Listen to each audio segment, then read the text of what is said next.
Assalamualaikum warahmatullahi wabarakatuh. Innal hamdalillah nahmaduhu wa nasta'inuhu wa nastaghfiruh wa na'udzu billahi min shururi anfusina wa min sayyiati a'malina. May yahdihillahu fala mudilla lahu wa may yudlil fala hadiya lahu.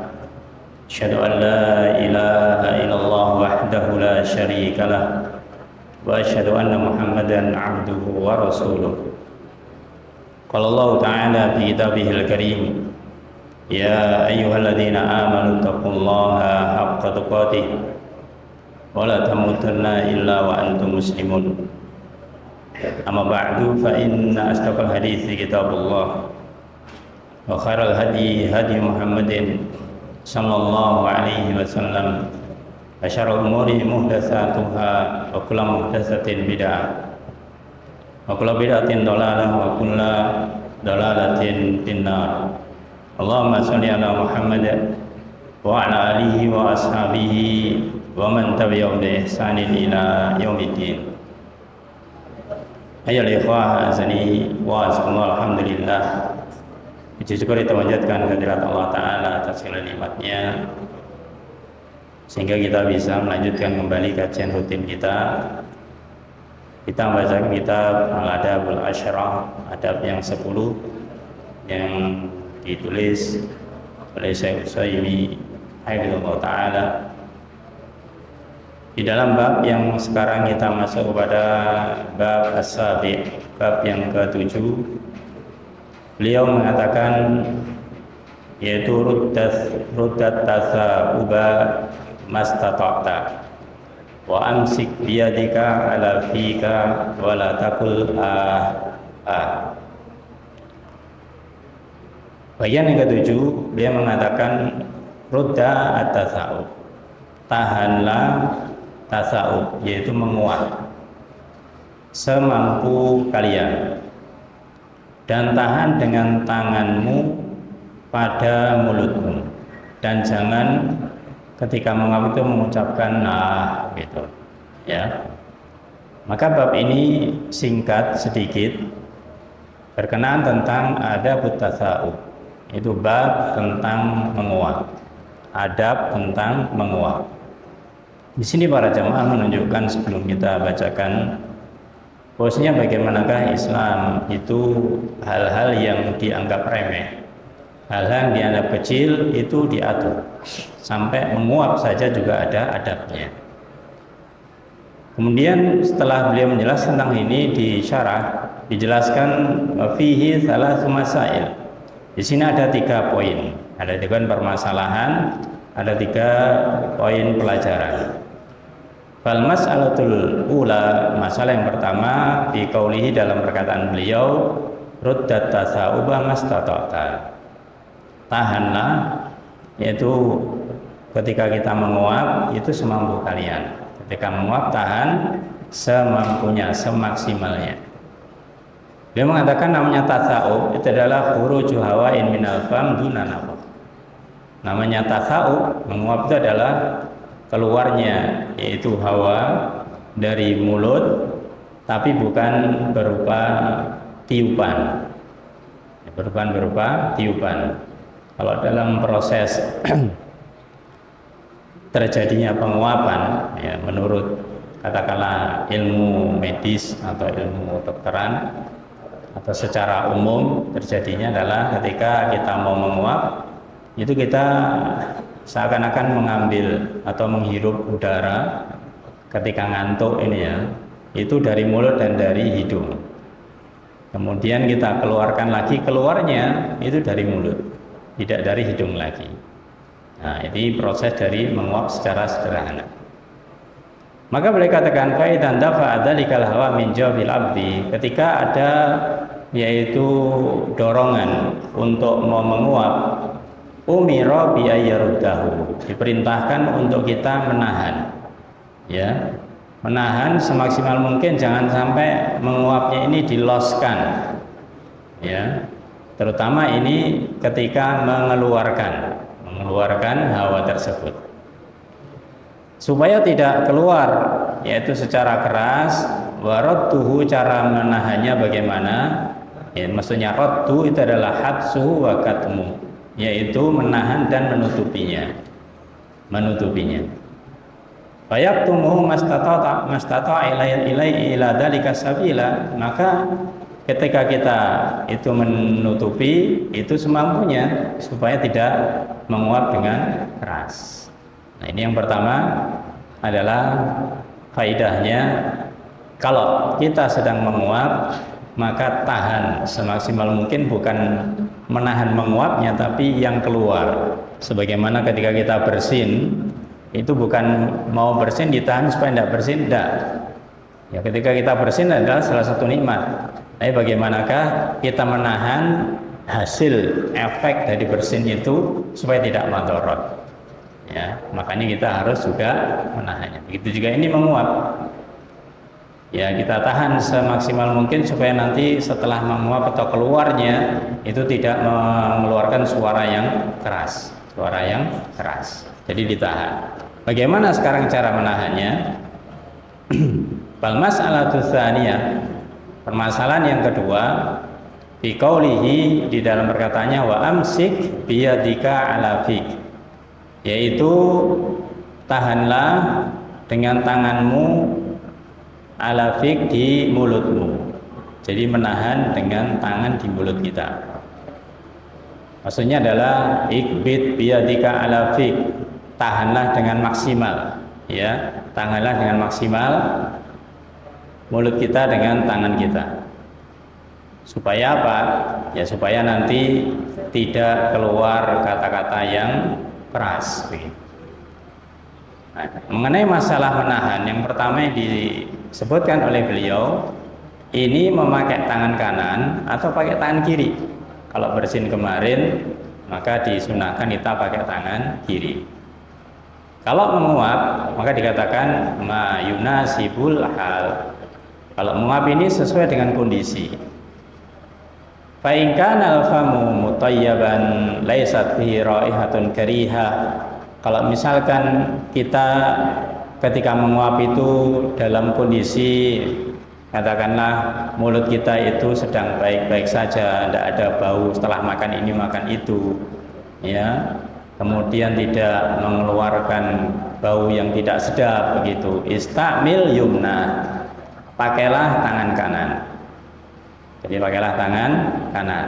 Ibaratnya kalau kita mau tidur, ini gabung ini. Ketika mau tidur kita kan biasanya ngantuk. Sebelum kita melaksanakan adab sebelum tidur, mungkin kita sudah berwudu, ya, kan adabnya gitu ya, diantaranya berwudu dulu. Maka setelah berwudu sebelum kita berbaring menguap. Nah, kan berarti kan sudah bersih, di mulut kita sudah bersih. Maka di sini pakai tangan kanan. Wa in kana yakhruju minhu li'illatin aw ghairiha. Kalau ternyata yang keluar kalau kita menguap itu hal-hal yang kurang menyedapkan, kurang mengenakkan, ya, mayustakdaru wa yustakbah, sesuatu yang kotor dan jelek atau buruk, mimma huwa ada dari kotoran, istamil yusra, pakailah tangan kiri. Jadi kita lihat kondisinya ketika menguap itu, apakah kondisi kita ketika menguap itu, kondisi mulut kita itu sedang baik-baik saja, tidak berbau yang membuat orang lain katakanlah terpengaruh, atau bagaimana? Kalau baik-baik saja artinya setelah gosok gigi dan yang lainnya, maka ketika menahan dengan tangan kanan. Tapi kalau misalkan menguapnya setelah makan macam-macam, apalagi makan berambang, bawang, ya, macam-macam begitu, makan yang tidak enak-enak begitu, kemudian menguap ya dengan tangan kiri. Ini penggunaan tangan untuk menahan ketika menguap. Terus bagaimanakah tangan kita menahannya? Ini dijelaskan oleh beliau wakamal, dan lebih sempurna lagi kalau sudah tahu kondisinya itu, istimalu dhahiril yad duna batinil kaf. Kalau menahan uapan atau menguap itu pakai dhahirul yad, pakai punggungnya tangan, bukan pakai batinnya tangan. Jadi bukan begini, tapi begini, ya. Jadi kalau menguap itu pakai dhahirnya, ya, pakai punggungnya, bukan pakai yang dalam. Ayaqlibu yadahu wa yad'uha ala fi. Maka kalau kita menguap jangan begini nahannya, dibalik. Kalau kiri ya begini, ya dibalik. Li'alla tubashiru batinul kaf, agar tidak langsung ke bagian dalamnya telapak ini. Fa in kanatil kafu yumna, maka jika kita menguap kemudian kita tahan dengan tangan kanan, tujuannya apa kok kita pakai dohir, pakai punggungnya? Karena yubashiru biya aklahu wa syurbahu, maka bisa jadi setelah itu kita makan, ya. Kita masih makan belum selesai menguap, misalkan demikian.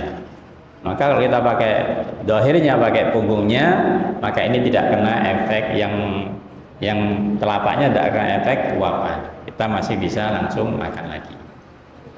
Nah, ini dimaknakan kenapa pakai punggungnya. Maka dikatakan wal aula yang lebih utama alla yaj'ala batinaha ala fi. Jangan jadikan yang bagian dalam ini di mulut. Ini al-aula, artinya yang lebih utama. Kalau ternyata nggak biasa, lupa, ya sudah, nanti berikutnya dibiasakan lagi. Wa in kanatil yusra, meskipun juga yang kiri juga tetap di bagian punggungnya. Ini untuk menahan dari menguap tersebut. Maka ini bagian kedua para jemaah. Ketika kita menahan dengan tangan kita, maka dengan tangan kanan boleh, tangan kiri boleh, dan yang lebih utama adalah dengan bukan telapak tangan. Kemudian ada yaitu hadis Rasulullah SAW terkait dengan masalah hal ini, di mana dalam riwayat Abu Hurairah radhiyallahu an, beliau mengatakan, Rasul bersabda, at-tatsa'ubu minasyaiton, bahwasanya tatsa'ub yaitu menguap itu dari syaitan. Fa'idha tasa'aba ahadukum, kalau salah seorang di antara kalian itu menguap, falyaruddahu mastata', maka tahanlah semampunya. Fa inna ahadakum idza qala ha, maka jika kalian mengatakan ha, dhahika syaitan, setan itu tertawa. Makanya di bagian ketiga dikatakan, yaitu fi qauli la taqul a atau ha, begitu. Ini dihindari, jangan mengatakan ha gitu ya, jangan. Maka ini dihindari. Supaya menghindarinya bagaimana? Ya ditahan tadi itu, ditahan dengan tangan. Maka dikatakan dalam hadis, fa inna ahadakum idza qala ha dhahika syaitan. Kalau misalkan kita membiarkan menguap, kemudian kita tidak tahan sampai mengeluarkan kata ha begitu, ini setan ketawa. Kenapa setan ketawa? Ya, karena jelek. Karena jelek. Jadi ketika kita ketawa kemudian sambil membuka mulut lebar-lebar, itu kelihatan jeleknya. Setan ketawa. Kita diketahui oleh setan. Ya, maka jangan dibiarkan terbuka, maka ditutup dengan tangan kita. Maka dari sini oleh azani wa azakullah menunjukkan bahwasanya ketika kita menguap, dikatakan dalam hadis ini minasyaiton, adalah dari setan. Ya, dari setan. Karena menguap itu kadang-kadang nikmat, ya, tapi ya kadang-kadang bukan nikmat. Ya, kalau misalkan memang pas waktunya ngantuk, kemudian menguap, bisa cepat tidur. Ya, tapi kalau ngantuknya bukan pada tempatnya, jadi tidak baik. Ya, ketika belajar harusnya nggak ngantuk, jadi ngantuk. Nah, ini nggak pada tempatnya. Ya, maka ini diusahakan untuk menahan dengan semampunya. Kemudian yang kedua dikatakan tadi, karena kalau orang menguap tidak ditutupi, itu adalah ditertawakan oleh setan, oleh setan. Kemudian faedah yang terakhir tadi sebagian kita baca, yaitu jangan mengatakan ha begitu. Jangan mengatakan ha. Oleh karena itu usahakan tidak mengeluarkan suara yang keras. Ya, memang yang keluar mungkin hembusan dari mulut kita, tapi jangan dibarengi dengan suara yang lebih keras. Kadang-kadang orang malah dikeras-keraskan suaranya. Ini tidak benar. Nanya ikhwah azani wa azakumullah. Dari hadis yang singkat ini kita bisa mengambil kesimpulan bahwasanya untuk yang namanya menguap, maka ini memang sesuatu yang tidak bisa kita hindari. Dan ini salah satu tanda orang mengantuk. Dan catatannya bukan hanya mengantuk. Kalau kita mungkin baca di lagi ilmu masalah kesehatan, ada orang yang nggak ngantuk sebenarnya, dia stres, itu kadang-kadang juga menguap. Ya, kadang-kadang dia itu apalagi kondisinya kadang juga menguap. Jadi menguap tidak mesti menunjukkan karena ngantuknya. Ya, karena ngantuknya itu salah satu aja. Ada yang orang itu menguap bukan karena ngantuk juga ada. Bahkan di artikel dikatakan, dan ini terbukti. Anda juga beberapa katakanlah kondisi itu sempat bertanya-tanya, kenapa sih kalau ada orang menguap kita juga ikut menguap, ketularan. Ternyata dalam dunia medis dikatakan, memang menguap ini bisa menular. Kalau satu orang menguap, temannya melihat, tidak lama lagi dia juga menguap. Ini dikatakan salah satu tanda empati, gitu. Empati sama temennya, sama-sama biar ada temennya yang ngantuk.